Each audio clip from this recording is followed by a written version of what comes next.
Welcome to the Deep Dive. We're here to cut through the noise, distill complex info into clear, actionable insights for you. Today, we're peering into the near future, specifically what 2025 holds across the global economy, technology, and well, global governance, too. It's a complex picture, definitely challenges, but also some surprising opportunities.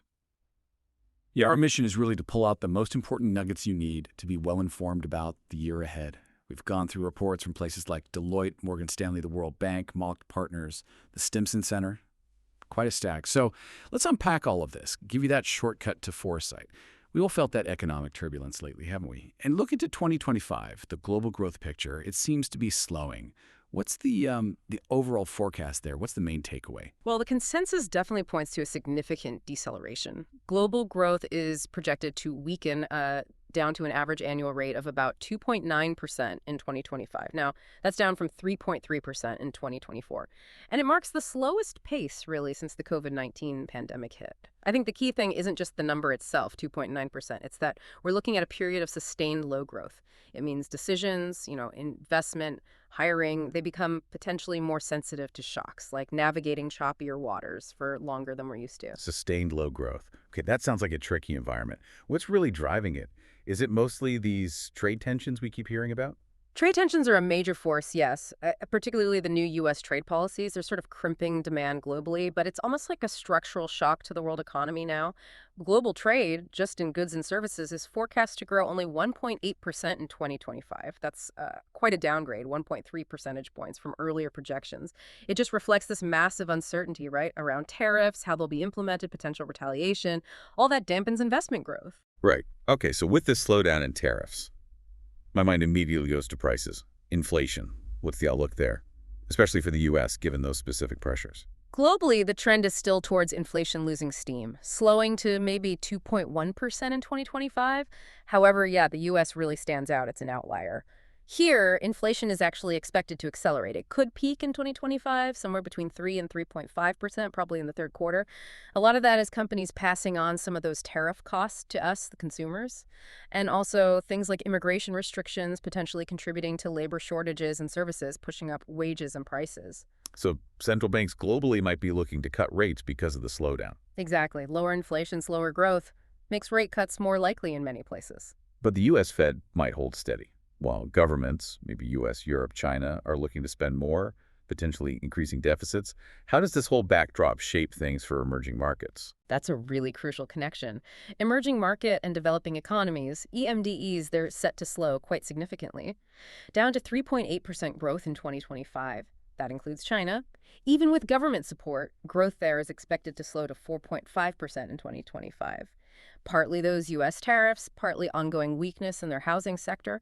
But, it's not all uniform. Some emerging economies are actually bright spots. India, for instance, it's seen as being best placed. Why is that? Well, it has a relatively low goods exports to GDP ratio, so it's a bit more insulated. It's projected to grow 5.9% in 2025. Still the fastest growing major economy. And Japan, too, actually. Expected to see some growth thanks to rising base pay, improving consumer confidence. So pockets of strength. Interesting. So economic headwinds, but also these pockets of resilience. Yeah. And a big factor influencing both is where capital flows. Foreign direct investment, FDI, we're seeing some big shifts there too, aren't we? Absolutely. FDI, that cross-border money flowing into businesses projects, it's steadily weakened for EMDEs. Those inflows, they've dropped quite dramatically from almost 5% of their total GDP back at the peak in 2008 to now hovering around 2% in recent years. And specifically greenfield FDI, that's building new facilities, not just buying existing ones. Yeah. That saw nearly a 25% year-on-year fall in 2024 for these economies. Wow, 25%. Yeah, it's a broad trend, a clear signal of global risk aversion. It's linked to this economic fragmentation we're seeing, heightened geopolitical risks. The upside, though, is that structural reforms, things like improving institutions, investing in human capital, those are seen as key to getting FDI flowing again and making it more impactful. Okay, so it's clear the economic plates are shifting, but a massive force shaping all this is technology. Let's pivot now to the tech industry. How is it navigating this 2025 landscape, transforming it even? Well, despite all the wider economic uncertainty we just talked about, the tech industry is actually remarkably poised for growth in 2025.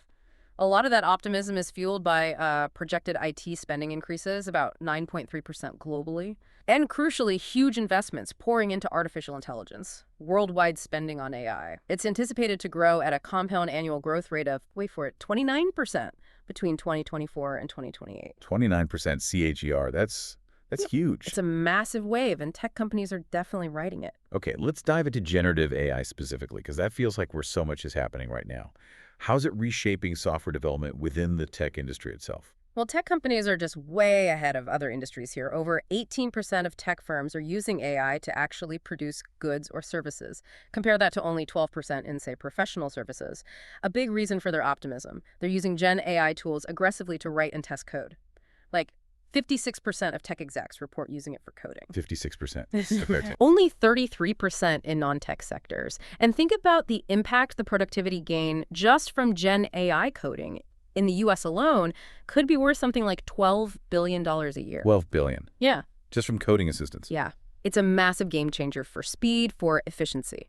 So that's AI helping coders now. What's the next step? The evolution of these AI capabilities. The next big advance is something called agentic AI, basically autonomous Gen AI agents.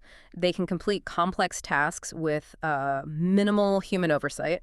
Tech companies are experimenting much more with these autonomous agents. About 44% are exploring them, compared to just 23% in other industries. Agentic AI autonomous agents. Right. And this isn't just about making software faster. It's about fundamentally changing user interfaces, moving away from, traditional forms and fields towards much more natural conversational experiences. Okay, but with AI moving so fast, there's always the flip side, right? Trust, privacy, security concerns, they keep coming up. How are tech companies tackling those? That's absolutely critical. You've got fears of costly errors, worries about not getting the expected value, big concerns around data privacy, security, bias, accuracy. These are real barriers. However, a good chunk of tech companies, about 40%, are really proactive. They're becoming what the reports call trust builders. Trust builders. Yeah. They're focusing intensely on robust data governance, strong security measures, and actively working to reduce AI hallucinations, when the AI makes stuff up or gets things wrong. And this focus seems to work. These trust builders are 18 percentage points more likely to actually achieve the benefits they expect from Gen AI. So investing in trust pays off. It seems so. And for consumers, the message is really clear. Managing their data, giving them control over it, that's absolutely essential for building that trust. Interesting. Another shift you mentioned, or that the sources mentioned, is this reigniting interest in private cloud. Why would businesses reconsider private clouds when public cloud spending is set to double by 2028? Seems a bit counterintuitive. It does at first glance, yeah. But it really comes down to managing costs and security. A lot of companies have just blown past their public cloud budgets. One report suggested 27% of public cloud costs are basically wasted spend. 27% wasted. Ouch. Exactly. Private clouds, on the other hand, offer better cost predictability. And maybe more importantly, much tighter control over data.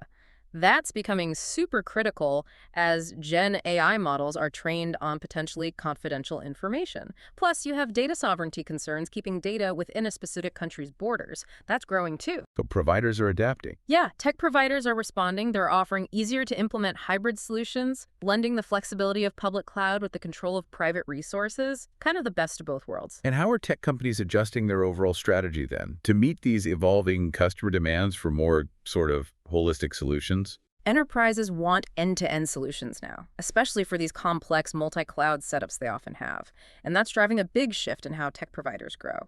You see 40% of tech companies expecting a significant increase in higher value deals, like mergers and acquisitions M&A in the coming year. So more buyouts. More buyouts, but also alternatives. Things like joint ventures, strategic partnerships like Dell and NVIDIA teaming up to offer comprehensive AI solutions.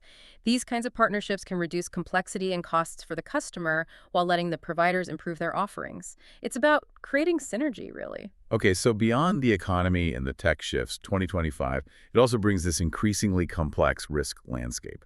Let's dive into that. Cybersecurity, geopolitics, climate challenges. How are companies navigating all that? Well, cybersecurity is still top of mind. Yeah. And the numbers are just staggering. The global cost of cybercrime projected to hit $10.5 trillion by 2025. 10.5 trillion. Trillion, yeah. It's almost hard to comprehend. And while, 82% of executives surveyed say secure AI is essential. Only 24% of current Gen AI projects are actually considered adequately secure. That's a huge gap. It's a massive vulnerability, leaving sensitive data exposed. On the flip side, though, Gen AI is also being used in cybersecurity, integrated into initiatives to help organizations protect themselves better. And looking even further out, you've got quantum computing on the horizon. That presents both opportunities and big challenges. It's driving this quadrupling of spending on quantum-resistant cryptography by 2025 compared to 2023 levels. Basically preparing for a future where today's encryption could just be broken. It's like this constant invisible arms race online. And how are the geopolitical dynamics affecting things on the ground? Global operations, supply chains? Yeah, those escalating geopolitical risks, the trade tensions we talked about, they're really compelling tech companies and others to strengthen their defenses and, crucially, diversify. It means actively trying to reduce dependency on potentially restricted regions, expanding production into countries like India, Vietnam. You see that happening more and more. In fact, 72% of supply chain execs ranked uncertainty as their #1 concern. 72%. Yeah. And the lesson from recent years, like those Southeast Asian port shutdowns back in 2024, it was really clear the companies that had already diversified their suppliers across multiple regions, they were much better able to keep goods flowing. It's moved from a nice-to-have to a strategic imperative. So in this really volatile environment, it sounds like data becomes even more critical. Managing risk, building resilience. How is data becoming this new decision maker? It absolutely is. The explosion in big data analytics lets businesses do things like forecast demand, adjust inventory, make informed decisions much, much faster. McKinsey actually reported that organizations using predictive analytics can see up to a 20% increase in operational efficiency. 20%, wow. Yeah. And things like real-time tracking, IoT sensors, they're becoming vital for spotting potential disruptions before they blow up into major problems. It's really about shifting from reactive to proactive management. Makes sense. Now, what about sustainability? Yeah. And the energy consumption challenge, especially with AI booming, like you said. Yeah, that's a huge one. Gen AI, digital transformation. It means our data centers are becoming absolute energy hogs. They're projected to consume something like 681 terawatt hours globally by 2026. 681 terawatt hours. Can you put that in perspective? Okay, so 681 TWH, that's roughly enough electricity to power the entire United Kingdom for almost 2 years. And about 40% of that consumption is expected to come just from U.S. data centers. It's about 2.5% of total global electricity consumption. That's incredible. And a huge challenge for sustainability goals. Massive challenge. So tech companies are under increasing scrutiny for their environmental footprint. They're evaluating suppliers, their own facility locations, really trying to understand potential climate risks to operational reliability. It's even leading some to consider relocating facilities to regions that are less vulnerable to climate impacts. So sustainability isn't just about being green anymore. It sounds like it's really becoming a competitive advantage. How are companies measuring that? Beyond just brand loyalty, does it hit the bottom line? That's a great way to put it. It's rapidly becoming a core business imperative. Yes, companies that leaned into sustainability in 2024 reported that 15% boost in brand loyalty you mentioned. But it goes deeper. It translates into concrete actions in their supply chains, right? Partnering with eco-conscious suppliers, switching to electric vehicle fleets, minimizing packaging, using biodegradable materials. These actions don't just build goodwill, they actually reduce operational costs in the long run. Better efficiency, mitigating risks, it feeds directly into the bottom line. Okay, let's move to the broader global stage now. How are multilateral institutions like the UN holding up?